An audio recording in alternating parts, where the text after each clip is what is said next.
Merci d'être branchés pour suivre cette grande édition de journal dont voici les principales articulations. 48 heures après l'appel à la mobilisation générale lancé par le chef de l'État, les Congolais sortent de leur silence. Partis politiques et personnes physiques, les échos de adhésions à cette mobilisation ne cessent de nous parvenir. La parole sera la leur dans ce journal. La guerre d'agression que subit la République démocratique du Congo n'a pas freiné l'élan du développement de ce grand pays francophone d'Afrique. Les chantiers routiers, par exemple, évoluent comme prévu sur les plans. Tours dans les artères de Mbujima, où de kilomètres de route reçoivent des couches d'enrobés. Rentrée judiciaire ce samedi au Conseil d'État. La séance solennelle a eu lieu ce samedi donc en présence du Premier ministre et chef du gouvernement. L'installation des juridictions inférieures dans l'administration, c'est l'option envisagée par l'un des intervenants. Bienvenue aux 20h. Il n'y a plus aucun doute, la République démocratique du Congo a diplomatiquement entrepris les démarches qu'il fallait pour mettre fin à l'agression rwandaise. Le président de la République, qui appelait à la mobilisation générale, avait dans son discours présenté sa démarche pour contraindre ceux qui oseraient prêter au pays des intentions guerrières. On revient en ouverture de ce journal sur un extrait de son dernier discours qui exploite le sujet. Mes très chers compatriotes, je m'adresse solennellement à vous en ce jour dans un contexte exceptionnel en rapport avec la situation sécuritaire que connaît notre pays dans sa partie orientale. Ce contexte d'agression et d'occupation des territoires dans le Nord Kivu est perpétré par le groupe terroriste dit du M23 avec l'appui avéré en hommes et en logistique du Rwanda. Au moment où je fais cette adresse, nos agresseurs occupent certaines localités dans le territoire de Rutshuru, occasionnant ainsi un drame humanitaire avec plus de 200 000 compatriotes forcés de fuir les affres terroristes dans les zones de combat. Ils se retrouvent en dehors de chez eux, sans logis, sans nourriture et sans soins. Au-delà de tout clivage politique, idéologique, religieux et tribal, la défense de la mère patrie est le seul objectif qui doit nous unir en ce moment. Le pays nous appelle. La nation a besoin de l'engagement de toutes ses filles et de tous ses fils. Je vous appelle à ne pas céder aux propos xénophobes et autres discours de haine ou de stigmatisation des communautés rwandophones, dont l'asservisseur se sert pour faire du chantage et de la manipulation. Tout acte allant dans ce sens sera sévèrement puni. En réponse à la forte demande de la jeunesse, j'invite celle-ci à s'organiser en groupe de vigilance en vue d'appuyer et d'accompagner et de soutenir nos forces armées, nos forces de défense dans l'accomplissement de leur noble mission. C'est ici l'occasion de mettre en garde tous les traîtres civils ou militaires et autres brebis galeuses qui servent les intérêts de l'ennemi. Ils seront exposés à la rigueur de la loi en ayant le juste châtiment que mérite ce genre de comportement. Et derrière le chef de l'État, c'est tout le pays qui s'active pour faire face à l'agression rwandaise. Le gouvernement aussi. Le premier d'entre les ministres, au cours de la réunion du Conseil des ministres tenue hier autour du président de la République, a renouvelé l'engagement du gouvernement à mettre les ressources nécessaires à la disposition de forces armées engagées au front. Voici un extrait du compte rendu fait par le porte-parole du gouvernement, Patrick Mouillère. Le ministre-chef du gouvernement s'est focalisé sur 3 points principaux. Dans un premier temps, il a, au nom du gouvernement, réitéré le soutien de ces derniers au président de la République, chef de l'État, commandant suprême de forces armées de la République démocratique du Congo et de la police nationale congolaise, au lendemain de son important message à la nation, dans ses inlançables efforts de rétablir la paix et l'autorité de l'État sur l'ensemble du territoire national. Il a également renouvelé l'engagement du gouvernement de mettre à la disposition de nos forces de défense et de sécurité toutes les ressources nécessaires en vue de leur accomplissement dans leur noble mission. C'est le moment également de saluer la bravoure et la détermination de nos soldats actuellement engagés au front pour la défense de la patrie et la sécurisation de nos populations. À tous les compatriotes, aux familles victimes des exactions de cette barbarie, le Premier ministre a rassuré du soutien et de la compassion du gouvernement de la République. C'est pour cette raison qu'il a dépêché une mission humanitaire dans cette partie du territoire national pour exprimer cette solidarité nationale. Réactions enregistrées après la mobilisation du chef de l'État. On note également celle du président national de Mbongwana Yakongo et conseiller spécial du président de la République, Philippe Ngwala. Je vous convie à suivre cet extrait.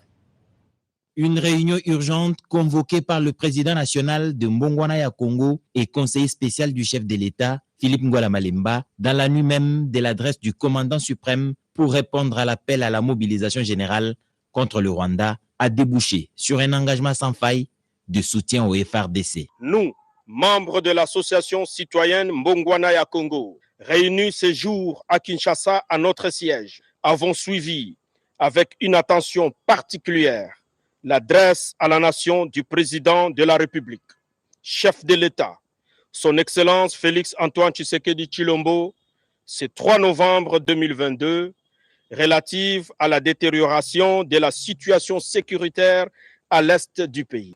Retenons de cette brillante adresse ce qui suit. Un appel à l'union et à la solidarité derrière nos forces de défense et de sécurité.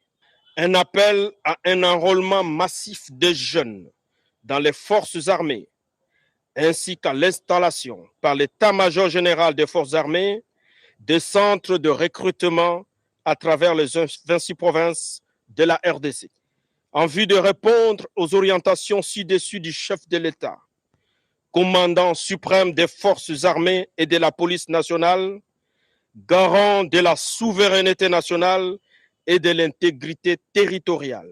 Déclarons notre soutien indéfectible à l'appel du chef de l'État. Mobilisons et instruisons nos bases sur toute l'étendue de la RDC à se constituer un groupe de vigilance dans le strict respect des orientations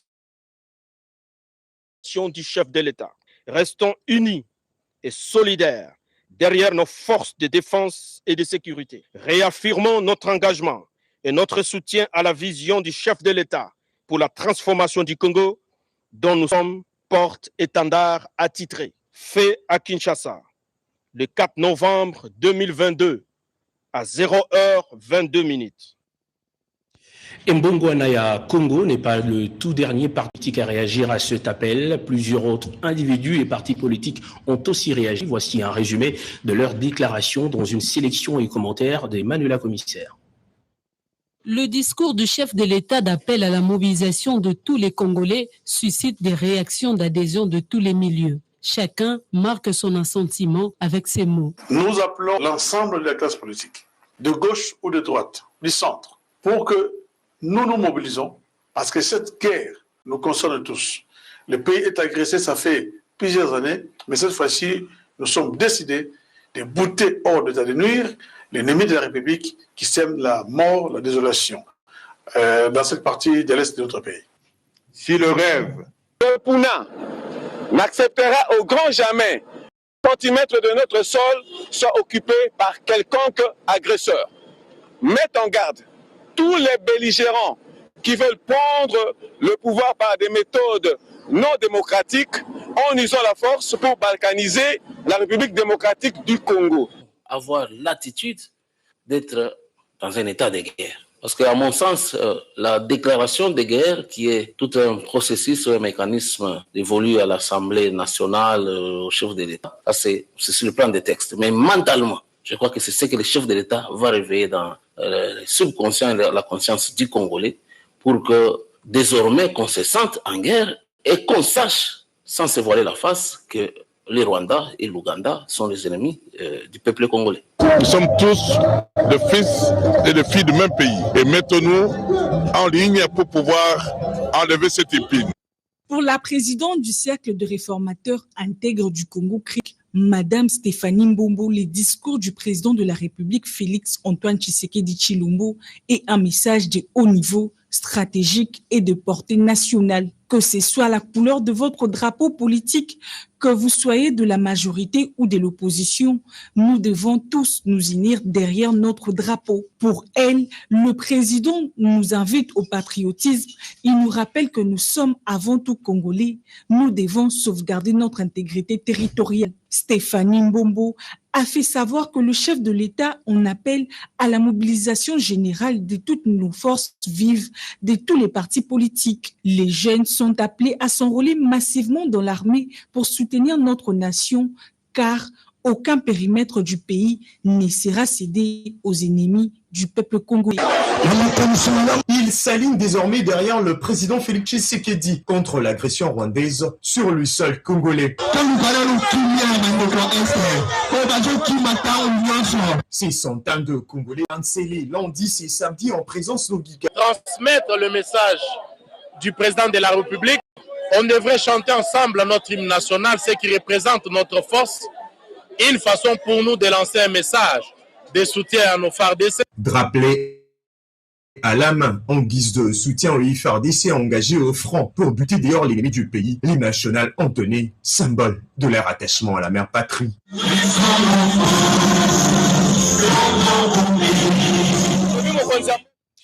Et pendant ce temps, dans le Nord Kivu, l'aide s'organise pour voler au secours de sinistrés, donc, disais-je, de déplacés du Nyiragongo. Des vivres et non-vivres ont été acheminés ce week-end sur place. Regardez. Premier secours d'urgence en faveur des déplacés de guerre regroupés à Kanyaruchinya dans le territoire de Nyiragongo. Le lieutenant-général Constant Ndima, gouverneur du Nord Kivu, vient de nouveau de les assister ce jeudi avec un lot de vivres constitué des sacs de farine, de maïs, de cartons d'huile végétale, de sacs de haricots, du riz et du sucre. L'émissaire du gouverneur Sylvain Mayala, général à la retraite, conseiller en charge des affaires humanitaires, a remis ce don symboliquement à l'administrateur du territoire de Nyiragongo, Patrick Idouma. La coordonnatrice des experts près le conseiller du gouverneur, Maître Priska Kamala, revient ici sur l'importance de ce geste de l'autorité provinciale. L'assistance d'aujourd'hui consiste à 1150 sacs de farine de 25 kilos. Nous avons amené 350 sacs de riz. Nous avons amené 50 sacs de sucre. Nous avons amené 200 cartons d'huile végétale et 100 sacs de haricots de 100 kilos. Sans oublier que chaque jour, les camions de la Régie des eaux amène ici fait 4 tours ici au site pour amener de l'eau. Cette intervention du gouvernement provincial du Nord Kivu intervient en attendant la descente du gouvernement central en faveur de ces 14 396 ménages de nos compatriotes ayant fui la guerre. Et on reste momentanément dans l'est du pays pour parler de l'effectivité du programme de désarmement, démobilisation, réinsertion et stabilisation pour pacifier l'est de la RDC. L'option est celle dégagée à l'issue de la deuxième réunion du comité de pilotage interprovincial réunissant les autorités de provinces de l'Ituri, du Nord et du Sud Kivu. Il s'agit, vous vous en souviendrez, du programme Ensemble pour la paix et la sécurité. Le programme de désarmement, démobilisation, renouvellement communautaire et stabilisation doit entrer dans sa phase déterminante pour la pacification de la province de l'Ituri, du Nord Kivu et du Sud Kivu. C'est l'une des grandes recommandations assorties de la deuxième réunion du comité de pilotage interprovincial du programme Ensemble pour la paix et la sécurité à l'est de la RDC, mise en œuvre par le consortium VNG Corded avec le financement du Royaume des Pays-Bas qui a tenu ce jeudi ses travaux à Bunia, précise Peter Nzima. Il était question principalement d'abord de plaider pour l'opérationnalisation du PDDSS. Nous avons particulièrement, ce qui concerne l'Ituri, nous avons des miliciens qui ont signé des actes d'engagement et ils attendent le début effectif du programme pour être pris en charge afin qu'ils déposent des armes et qu'on aspire ainsi à la paix. Il était question de faire un plaidoyer pour que le financement des programmes sécuritaires ne soit plus l'apanage des ONG et des partenaires extérieurs à l'État. Il faut dorénavant que le gouvernement se prenne en charge. Occasion pour le gouverneur militaire de l'Ituri, le lieutenant-général Luboya Nkashoma Johnny, qui a présidé la cérémonie, d'inviter les groupes armés de ces 3 provinces à la qualité de la paix. Nous sommes convaincus que tous les objectifs principaux et spécifiques du programme pourront être réalisés comme prévu par le terme des lettres d'entente signées par les parties prenantes au programme ESPER. Je ne peux terminer ce mot sans rendre les hommages les plus déférents à son Excellence, Monsieur le Président de la République, Félix Antoine Tshilombo, chef de l'État, commandant suprême des forces armées de la police nationale congolaise, qui met tout en œuvre pour l'instauration de la paix et de la sécurité dans notre pays, et particulièrement nos 3 provinces. Au regard de l'importance qu'est revêt cette réunion de ces cadres de concertation pour la pacification de ces 3 provinces de l'Est de la RDC, plusieurs personnalités politico-militaires ainsi que des diplomates venus de toutes parts ont participé à ces assises.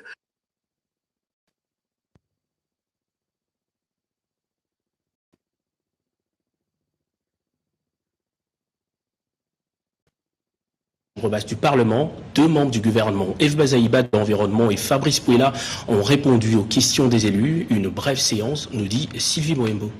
Ça aura été une courte plénière consacrée essentiellement aux réponses de la vice-première ministre au ministre de l'Environnement et du Développement durable, Eve Bazaïba, et du ministre des Droits humains, Fabrice Pouella, respectivement, sur le projet de loi modifiant et complétant la loi numéro 11/09 du 9 juillet 2011 portant principes fondamentaux relatifs à la protection de l'environnement et le projet de loi fixant le principe fondamentaux relatif à la protection et à la réparation des victimes de violences sexuelles liées au conflit et des victimes des crimes contre la paix et la sécurité humanité. Les 2 membres du gouvernement ont répondu chacun selon son secteur aux préoccupations soulevées lors du débat général de ces 2 projets de loi. Avec des éclaircissements qui ont captivé l'attention de la plénière, les élus nationaux ont déclaré recevables les 2 projets de loi. L'un est renvoyé à la commission environnement et l'autre projet de loi fixant les principes fondamentaux relatifs à la protection et à la réparation des victimes de violences sexuelles liées au conflit et des victimes des crimes contre la paix et la sécurité de l'humanité à la commission genre, famille et enfants et politique administrative et juridique. Les commissions ont 7 jours pour toiletter et enrichir le projet de loi. Judiciaire au Conseil d'État, on en parlait en ouverture de ce journal. L'audience s'est tenue ce samedi au Palais du Peuple en présence du chef du gouvernement et des ministres. L'installation des juridictions inférieures de l'ordre administratif dans toutes les provinces, c'est le sujet exploité par le bâtonnier national, un des intervenants du jour. Petit Ondouang, reportage. Comme l'exigent les us et coutumes judiciaires, l'audience solennelle et publique des rentrées judiciaires 2022-2023 au Conseil d'État s'est déroulée en présence du Premier ministre et chef du gouvernement Jean-Michel Samalukonde Kyenge, représentant personnel du chef de l'État Félix Antoine Tshisekedi Tshilombo. 3 discours au programme, l'allocution du bâtonnier national sur la nécessité d'installer les juridictions inférieures de l'ordre administratif dans toutes les provinces et la mercuriale du procureur général près du Conseil d'État Iluta Ikombe Yamama, qui a eu pour thème des causes d'irrécevabilité des requêtes en matière contentieuse devant les juridictions de l'ordre administratif. Mon propos de ce jour procède d'un souci de vulgarisation des règles prescrites par l'administrateur à peine d'irrécevabilité dans le contentieux opposant l'administré à l'administration.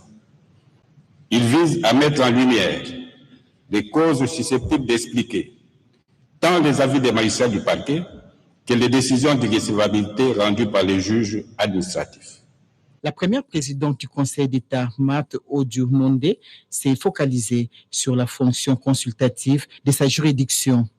Elle a appelé les institutions administratives à se référer à sa juridiction pour des avis consultatifs ou interprétatifs éclairés. C'était après avoir salué les genders que prône le chef de l'État Félix Antoine Tshisekedi Tshilombo.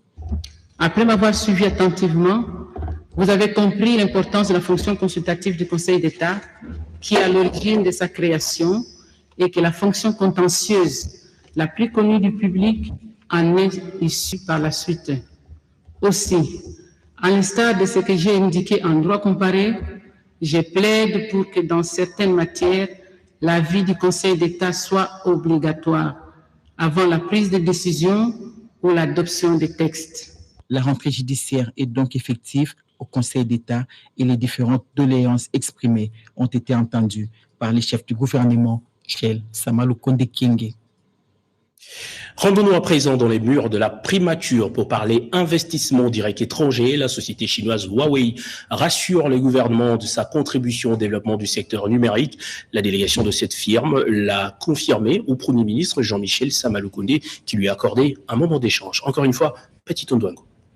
Démocratique du Congo peut compter sur l'entreprise Huawei pour le développement du numérique, notamment dans la formation, les infrastructures, l'énergie et autres secteurs. Assurance donnée au Premier ministre Jean-Michel Samalukonde Kyenge par Colin Hu, président de l'entreprise Huawei Région Afrique. Nous avons eu vraiment beaucoup d'honneur d'être reçus par Monsieur le Premier ministre parce qu'il a exprimé son soutien à notre activité dans le pays et aussi son support pour développer le secteur du numérique dans le pays, ce qui est très important parce que ce genre de support au plus haut niveau de l'État est très très important pour que le numérique puisse se développer et puisse donner les moyens aux citoyens d'avoir plus d'outils dans leurs mains à développer l'écosystème en question. En outre, Adnan Ben Alima, vice-président en charge des relations publiques de Huawei, s'est dit ravi du fait que la République démocratique du Congo dispose déjà d'un plan national du numérique. Cela ne peut que faciliter cette marche vers le développement. L'importance du Premier ministre Jean-Michel Samalukonde Kyenge accorde au secteur numérique pour le développement en République démocratique du Congo attire de plus en plus des investisseurs. Et Kinshasa a reçu cette semaine les travaux de la réunion conjointe des ministres chargés de secteur de l'énergie et de l'eau clôturée ce week-end, une 41e du genre qui a mis sur la table de discussion des résolutions et décisions les mieux adaptées à ce secteur. Marie Calon pour le détail. Promouvoir l'industrialisation au moyen de l'agrotransformation, la valorisation des minéraux et le développement de chaînes de valeur régionales en vue d'atteindre une croissance économique, inclusive et durable. C'est le thème de la 41e réunion conjointe des ministres en charge de l'énergie et de l'eau de la SADC. Au cours de ces assises de 5 jours, soit du 31 octobre au 4 novembre, ils ont discuté sur les résolutions et décisions les mieux adaptées aux problèmes de l'énergie et de l'eau, les deux secteurs centraux de l'industrialisation. Concernant l'eau, ces membres des gouvernements des États membres de la SADC ont apprécié les progrès réalisés depuis la rencontre dernière de Lilongwe au Malawi, apprécié le niveau de production de l'énergie qui doit passer par la ratification du protocole sur l'énergie et apprécié le projet réalisé à travers le corridor des lignes d'interconnexion. Un partenariat doit être créé par la réalisation de ces projets. En matière de l'eau, les ministres ont discuté sur les résolutions et décisions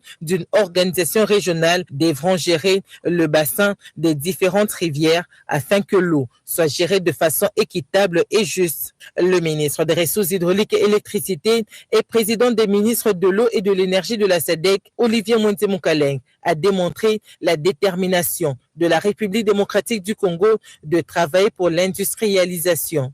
Nous sommes donc invités à soutenir l'industrialisation en valorisant les programmes de développement des énergies adaptées aux politiques et stratégies d'industrialisation. Dans le cas de la RDC, le plan directeur d'industrialisation en plein processus de mise en œuvre requiert des programmes de connectivité et de distribution d'électricité et de l'eau. Nous en sommes conscients et y travaillons car l'industrialisation est un domaine transversal et les opportunités d'investir dans ces secteurs sont multiples pour les opérateurs économiques de l'espace SADC. Selon le secrétaire exécutif de la SADC, Mpedi Magossi, l'accélération de ce projet est nécessaire. Les deux secteurs sont là pour l'intégration régionale. C'est vraiment essentiel pour le développement de la région. Si on n'accélère pas la mise en œuvre des projets, ce sera difficile de réaliser l'intégration régionale et le développement de la région dans notre région. Et pour la secrétaire adjointe de la SADC, Angèle Makombo, c'était un moment d'évaluer les progrès réalisés tels que celui du projet du plan directeur gazier. Ces travaux présidé par le ministre des Ressources hydrauliques et électricité et président des ministres en charge de l'énergie et de l'eau de la SADC, Olivier Mwonze-Moukaleng, ont connu la participation de quelques membres du gouvernement Sama Lukonde, à savoir le ministre d'État du Développement rural François Roubota et du ministre du Numérique Ebérand Kolongiele. Rendons-nous encore une fois en province où les bruits des engins laissent progressivement place aux routes asphaltées. Nous sommes dans la ville de Mbujimaï, dans le Kassai oriental. Plusieurs kilomètres de routes sur différentes artères reçoivent des enrobés à la satisfaction des habitants. Robert Ndaï nous plonge dans les réalités des chantiers du Kassai. La modernisation du projet Tshilé-Gelou dans le Kassai oriental avance à pas de géant, surtout dans la ville de Mbujimaï. Les travaux de la pose d'enrobés s'effectuent à la grande satisfaction de la population bénéficiaire. L'entreprise Crexet confirme sa détermination de respecter les timings prévus de 36 mois. Le directeur général adjoint de Crexet, Stéphane Mundadi, qui a bouclé sa visite d'inspection des travaux à Mbujimaï, rassure qu'il n'y aura pas de rupture des bitumes dans le Kassai oriental. Je confirme, le bitume est là, ça arrive progressivement chaque semaine. Il y a des bitumes qui arrivent. C'était ça le plus grand problème.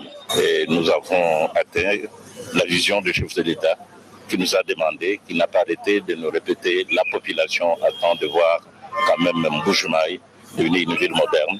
L'avenue Kassengolo, qui n'était pas prévue dans le contrat, l'asphaltage est complètement terminé sur les 960 mètres de part et d'autre. À côté de moi, là, on est en train d'asphalter cette avenue qui n'était pas même prévue dans le projet Tshilé-Gelou, mais avec la bonne volonté de nos partenaires Crexet qui ont inscrit ces tronçons dans les projets, c'est en train d'être fait. À ce jour, 18 km de route, les travaux d'assainissement sont terminés. Aujourd'hui, avec les 18 km qui sont terminés, nous avons 11 artères.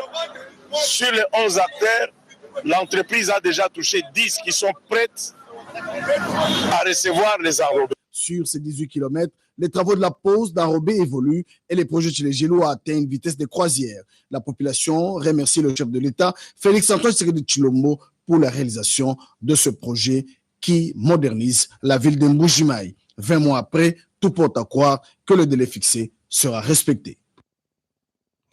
Et plusieurs chantiers routiers de cette ville de Mbujimaï sont exécutés par l'Office de voirie et drainage. Le directeur général de cette structure était lui aussi sur le terrain. Il rassure quant à l'évolution parfaite de travaux. De Mbujimaï, chef-lieu du Kassai oriental, est en train de se métamorphoser lentement mais sûrement grâce aux travaux de modernisation en cours par l'OVD, Office de voirie et drainage, de 25 km exécutés par l'entreprise chinoise Crexet dans le cadre du projet Tshilé-Gelou et de 35 km de voirie exécutée par Safrimex. Ce constat satisfaisant a été fait samedi 29 octobre 2022 par ingénieur Victor Toumba-Chikela, directeur général de l'OVD, lors de son séjour de travail dans la suite du chef de l'État au Kassai oriental. Nous sommes dans la vision du chef de l'État qui veut que la ville de Mbujimaï, et pas seulement la ville de Mbujimaï, comme toutes les autres villes à travers le pays, puisse subir une transformation en termes de voirie. Dans la ville de Mbujimaï, comme vous le savez, nous avons le projet Tshilé-Gelou qui est en action. Hier, nous étions avec vous, là, on était en train de poser les enrobés. Et tout à l'heure, on est passé. Nous avons été aussi sur le projet Safrimex, qui est sur Kassavubu, Kaninda, Gémi, État-Major, où on a même commencé à poser les enrobés. Le numéro 1 de l'OVD, sous la guidance du directeur provincial de l'OVD Kassai oriental, a aussi prospecté les différentes artères concernées par les 14 autres kilomètres du projet JMC qui sera bientôt lancé. En 6 de ces deux projets, il y a un projet qui va démarrer d'un moment à l'autre. C'est le projet JMC, ce que nous appelons les 14 km. Qui va venir en 6 de 25, de 35, ça nous fait 60 plus les 14, ça nous fait 74 km que Mbujimaï, la ville de Mbujimaï va avoir. Et on reste en Mbujimaï, la ville qui se métamorphose au jour le jour, pour vous informer que la centrale photovoltaïque de Chipuka proforme dans ce coin du pays grâce à l'appui du Fonds pour la promotion de l'industrie FPI. Les éléments nécessaires pour son installation sont déjà sur place, nous dit Alain Bikaï dans ce reportage. Dans les tout prochains jours, le chantier de la centrale photovoltaïque de Chipuka dans le Kasaï oriental va connaître des avancées significatives. Avec une superficie de 83 hectares pour l'implantation d'un champ solaire d'une capacité de 10 MW et un système de stockage de 5 MW par heure. Tous les équipements nécessaires pour son installation sont déjà arrivés en République démocratique du Congo, précisément à Lubumbashi dans les Hauts-Katanga. Il s'agit de 52 conteneurs regroupant les structures métalliques et bien d'autres composants. La délégation du Fonds pour la promotion de l'industrie conduite par son directeur général a reçu des agences chargées de toute la logistique, les explications nécessaires relatives à l'expédition de cette cargaison. Très satisfait, le directeur général du FPI, Bertin Moudimou Tshisekedi, a tout de même demandé aux responsables de l'agence transitaire en douane et son partenaire de lui soumettre un chronogramme bien défini pour cette opération d'expédition, vu le caractère très urgent que rêve ce projet pour répondre à un besoin très pressant de la population du Kasaï oriental. La construction de la centrale photovoltaïque de Chipuka est l'un des projets que le FPI finance intégralement en exécution du programme congolo-égyptien pour la construction des infrastructures structurantes dans les Grands Kasaï, et cela dans le cadre du programme présidentiel accéléré de lutte contre la pauvreté et la réduction des inégalités. Et pendant ce temps, dans la capitale, les animateurs de l'université de Kinshasa faisaient un break pour évaluer le travail abattu jusqu'ici, s'interroger sur l'existant pour se projeter dans le futur. Les participants aux états généraux de l'UNIKIN envisagent de créer une synergie avec les formés de la colline inspirée. Un commentaire.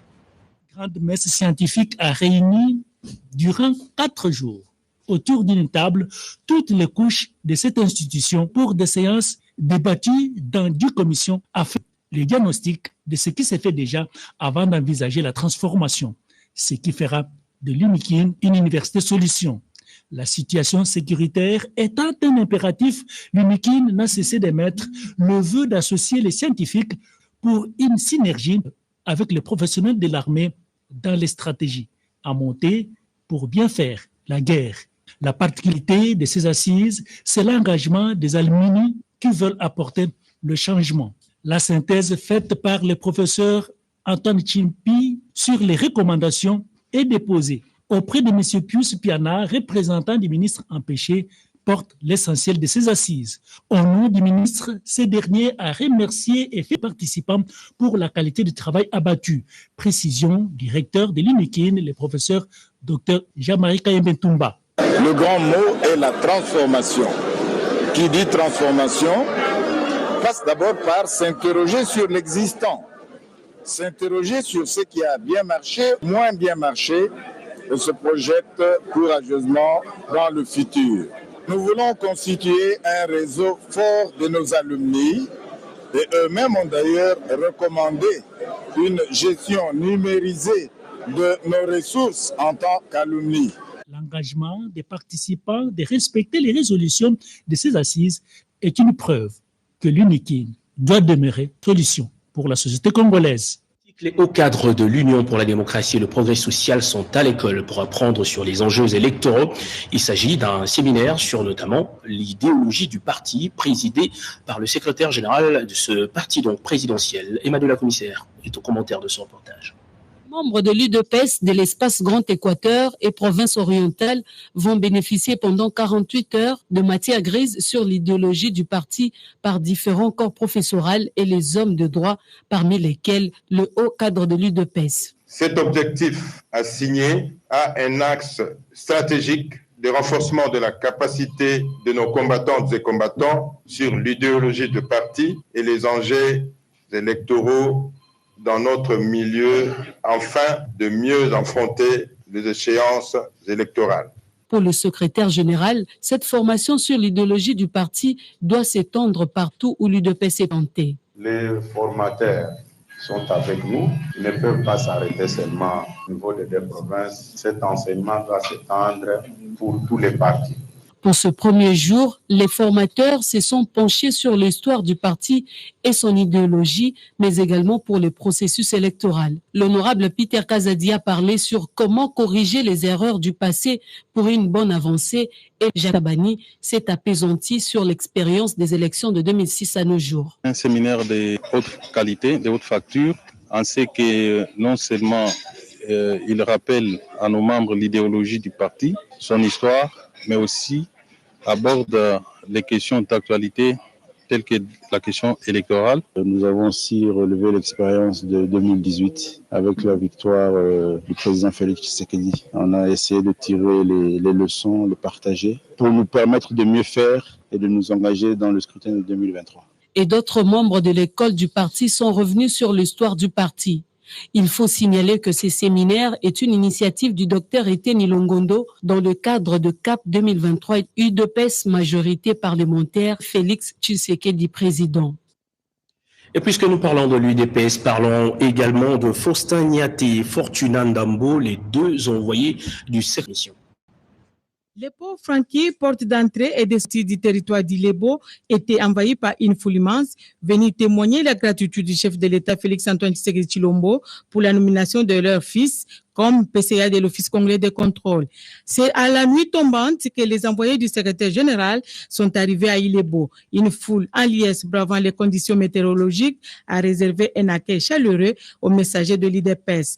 Un accueil motivé par les nombreuses réalisations de Fortuna Ndambo qui place les intérêts du peuple avant toute autre chose. À Ilebo, c'est un grand jour, jour de fête pour la population totalement acquise au président de la République. Chants, danse, cris de joie, c'est un accueil qui fera date. Fortuna Ndambo et le secrétaire national, Faustin Niaté et toute la délégation ont été vite pris en charge par la population aliaise. Commence ainsi une véritable procession tout le long du parcours. Personne ne voulait rater ces moments de communion. À la permanence de l'UDPS Ilebo, une foule immense attendait la délégation pour suivre le message de mobilisation et des orientations à l'approche des échéances électorales. Fortuna Ndambo a saisi cette occasion pour demander à toute la population de soutenir sans faille les actions du chef de l'État, Félix Tshisekedi, pour un Congo compétitif.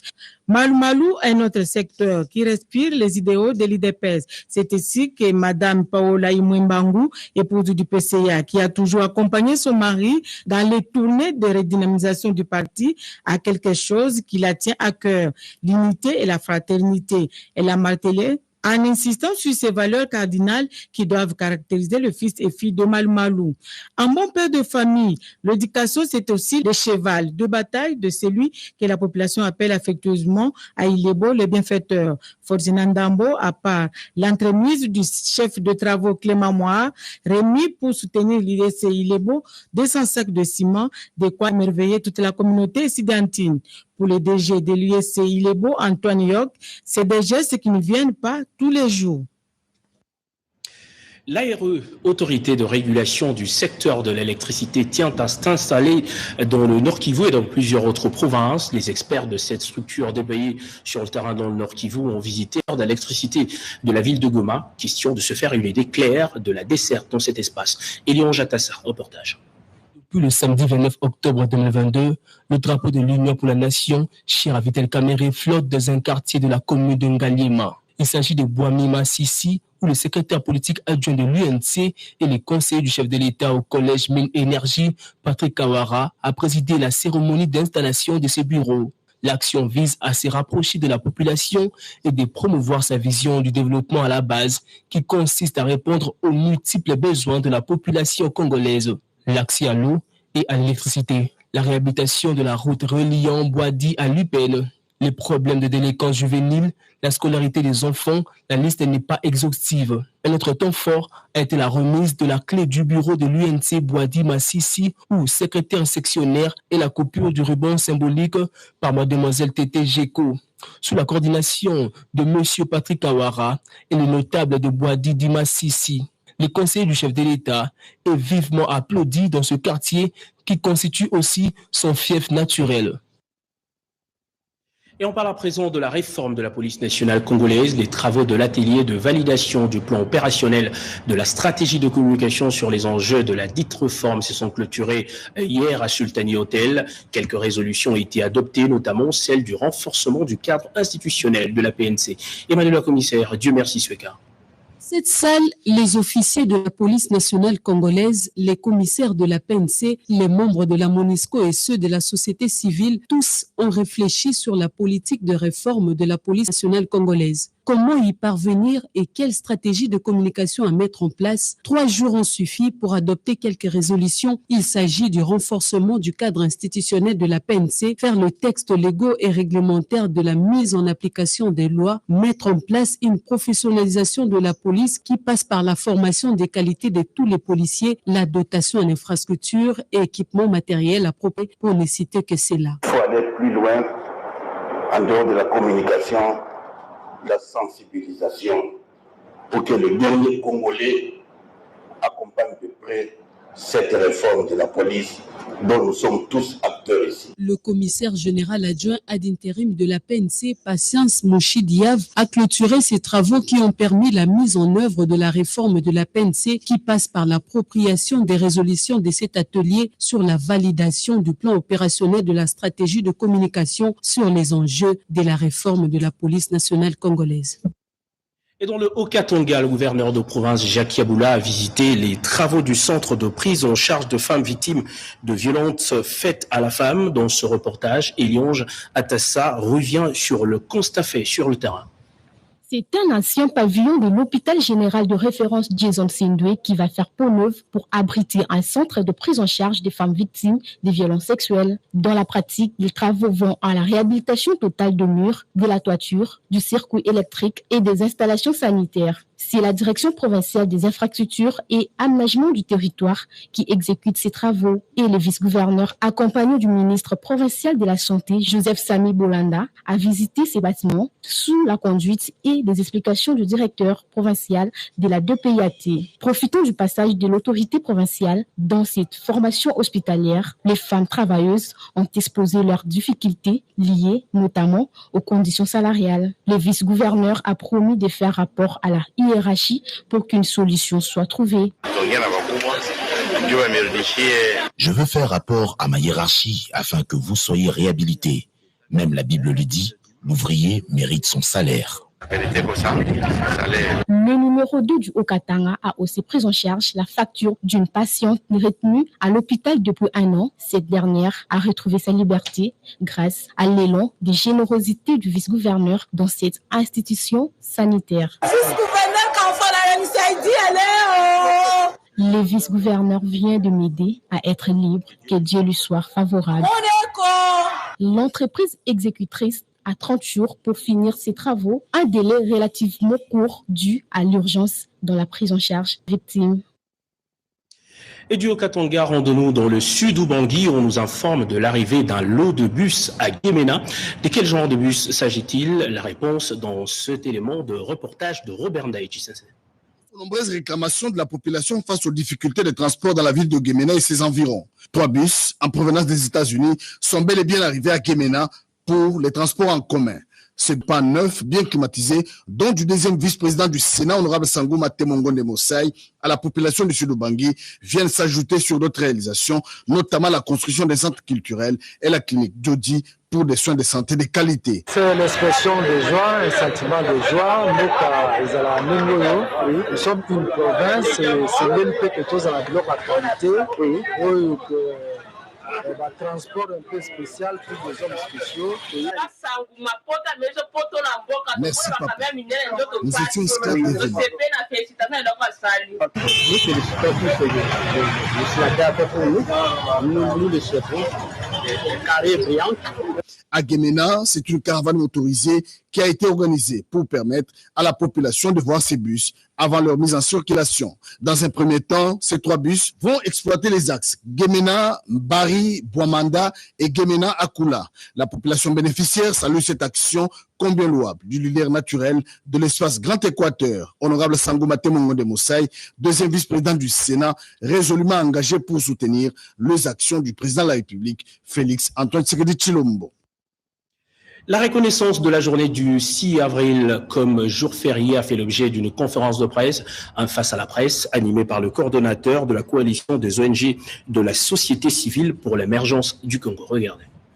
Du 6 avril 1921 marque le déclenchement du processus de libération de l'homme noir initié par Simon Kimbangu. À ce sujet, la coalition des ONG de la société civile pour l'émergence du Congo, COSEC, s'interroge sur la concrétisation de la promesse faite du haut de la chaire du temple sacré d'Nkamba dans le Congo central par le chef de l'État Félix-Antoine Tshisekedi Tshilombo le mardi 6 avril 2021. Lors de son discours circonstanciel à la cérémonie marquant le 100e anniversaire de l'église kimbanguiste, rendant ainsi le jour du 6 avril de chaque année comme jour férié. Le coordonnateur de la COSEC, Joseph Mansoni, fait ici l'économie de cette conférence de presse. La COSEC est née de l'inspiration de Papa Simon Kimbangu, révélé à son président national, M. Valère Mangituka, aux États-Unis, qui n'est même pas un chrétien kimbanguiste. La reconnaissance de la date du 6 avril de chaque année comme jour férié, chômé et payé. La COSEC s'interroge sur la concrétisation de la promesse faite du haut de la chaire du temple sacré de Nkamba par le chef de l'État, son Excellence Félix-Antoine Tshisekedi Tshilombo, le mardi 6 avril 2021. Que la COSEC est née de l'inspiration de Simon Kimbangu, révélé à son président national, M. Valère Mangituka, aux États-Unis. Les jeunes Kinois réunis dans la structure Pona Congo sont décidés de lutter contre l'insalubrité dans la ville de Kinshasa. Ils ont lancé donc une opération qui vise à lutter contre les inondations observées dans la capitale. Reportage. C'est dans le cadre de la promotion de l'autoprise en charge des Kinois en particulier et celle du Congolais lambda en général que la structure dénommée Pona Congo a pris l'option de rendre salubre la capitale de la République démocratique du Congo.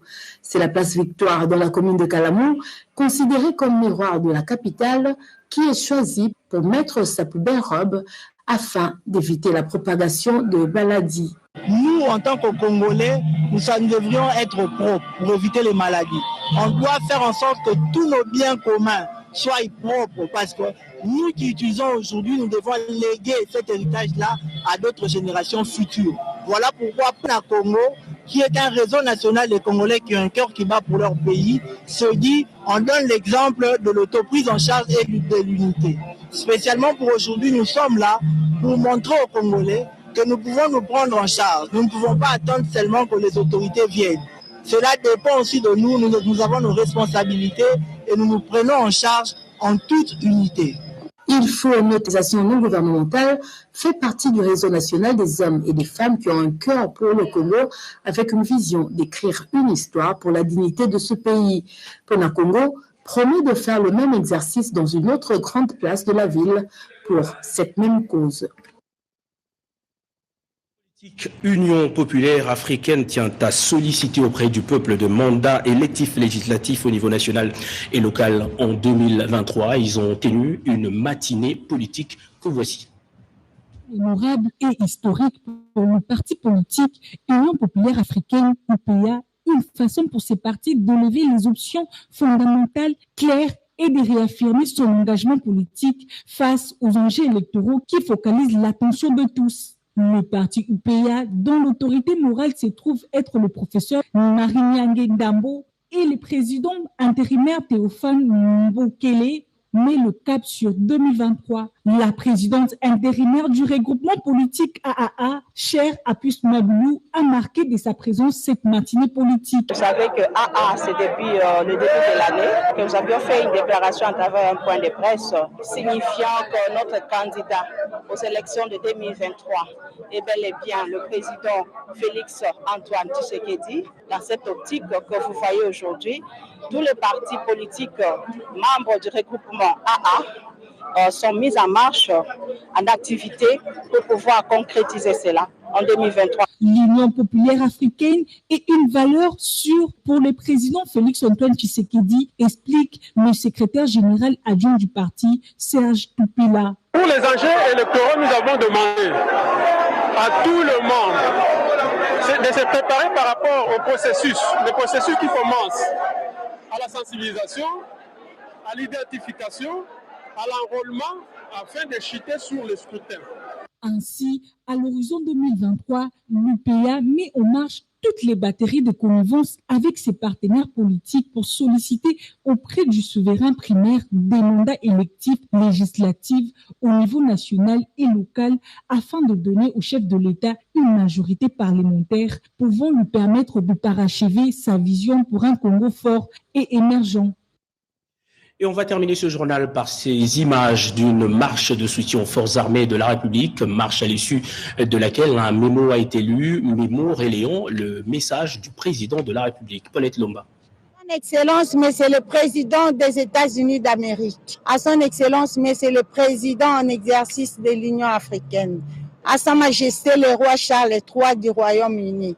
L'ONG Moissia Congo a l'insigne honneur de saisir votre haute autorité pour dénoncer votre silence complice et hypocrisie manifestée lors de la 77e session ordinaire de l'Assemblée générale des États-Unis tenue à New York. Sur la situation malheureuse qui prévaut dans la partie orientale de la République démocratique du Congo, de plus grave, cette situation imposée à la République démocratique du Congo, il y a de cela plus de 25 ans, par le maître du monde à travers leurs bras. Ce semble des Congolais exigent le retrait sans condition des troupes rwandaises sur le sol, mobilisé comme un seul homme pour la défense de son intégrité territoriale jusqu'au sacrifice suprême.